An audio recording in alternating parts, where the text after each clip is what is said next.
제가 장사가 잘 되기 시작하면서 제일 좋아했던 게 바로 매일 포스에 찍히는 매출 숫자 보는 거였어요. 완전 중독이었죠. 오픈하고 3개월 차부터였나 매출이 계속 올랐거든요. 그러다 월에 5천만 원을 처음 넘겼을 때 진짜 세상을 다 가진 것 같았어요. 아마 여러분도 공감하실 거예요. 월 5천, 1억 벌면 인생이 완전히 달라질 거라고 생각하시잖아요. 근데 사실 오히려 그때부터가 진짜 가난이 시작될 수 있다는 거 혹시 아세요? 제가 오늘 드릴 말씀이 바로 그 얘기입니다. 왜 돈을 벌수록 내 통장은 비어가는지 그 이유를 아주 명확하게 알게 되실 거예요.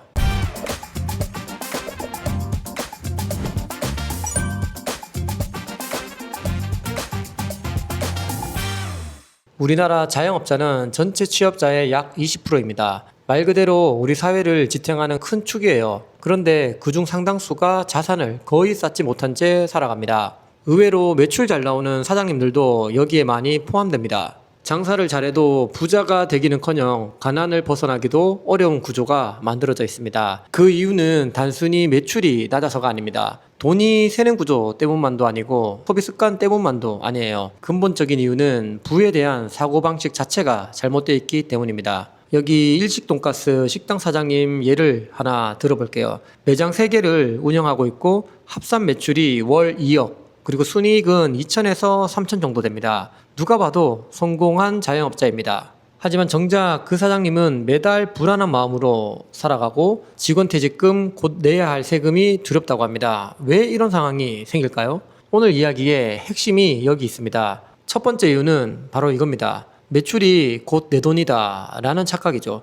여러분, 매출은 절대 내 돈이 아닙니다. 매출에서 모든 비용을 뺀 금액, 그게 진짜 내 돈입니다. 근데 사람 심리가 그렇죠. 몇 천만 원 단위의 매출이 매달 통장에 꽂히면 근데 이게 마치 모두 내 돈처럼 느껴집니다. 이게 반복되면 어떻게 되냐면 100만 원, 200만 원 같은 지출이 작아 보입니다. 월 500번은 직장인에게 100만 원은 엄청난 지출일 거예요. 근데 월 5천 매출이 찍히는 사장님에게 100만 원은 뭐 이 정도는 하고 넘어가는 돈처럼 보이게 됩니다. 그렇게 소비의 크기가 조금씩 커지는 거죠. 문제는 뭐냐? 매출은 진짜 내 돈이 아니고 게다가 변동성이 어마어마하게 큰 돈이라는 겁니다. 매출은 오를 수도 있지만 언제든 떨어질 수도 있습니다. 근데 이미 지출은 커져 있고 생활 수준도 올라가 있고 점포 운영비도 커져 있는 상황에서 매출이 한번 꺾이면 어떤 일이 일어날까요? 바로 쪼들리기 시작합니다. 모아둔 돈이 있으면 다행인데 그마저도 없으면 대출로 버텨야 합니다. 그때부터 악순환이 시작돼요.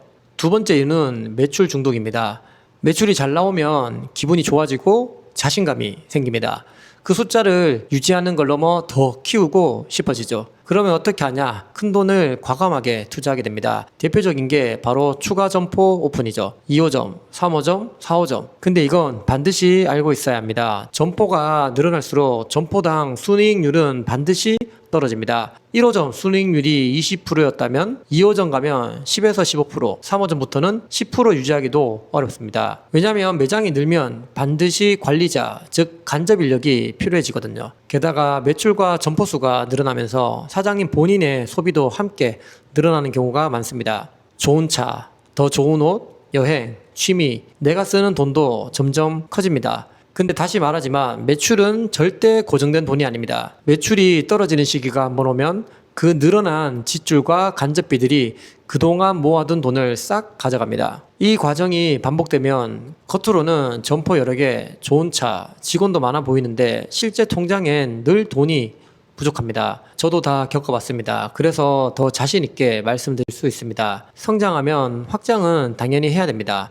하지만 그만큼 다지는 시기도 반드시 필요합니다. 세 번째 이유는 금융 지식의 부족입니다. 직장인들은 금융을 잘 몰라도 괜찮습니다. 국가와 회사에서 알아서 세금 떼주고 급여 정리해서 장사로 치면 순이익을 통장으로 넣어줍니다. 그 돈으로 생활하고 저축하고 하면 됩니다. 근데 자영업자는 다릅니다. 매출, 비용, 세금, 사대보험, 공과금 이런 걸 전부 본인이 관리해야 합니다. 게다가 장사를 잘해서 수익이 많다고 자산이 저절로 만들어지는 것도 아닙니다. 장사에서 남은 돈은 변동성이 적고 단단한 자산으로 옮겨가야 합니다. 그게 부동산이든 금융자산이든 기타 장기 투자든 날이죠. 근데 이런 재테크나 투자는 장사 잘하는 거랑은 또 다른 지식과 노하우가 필요합니다. 그러다 보니 오랫동안 장사하고 돈도 많이 버는 것 같지만 제대로 된 순자산은 하나도 없는 사장님들이 많이 생기는 거죠. 정리하면 이렇습니다.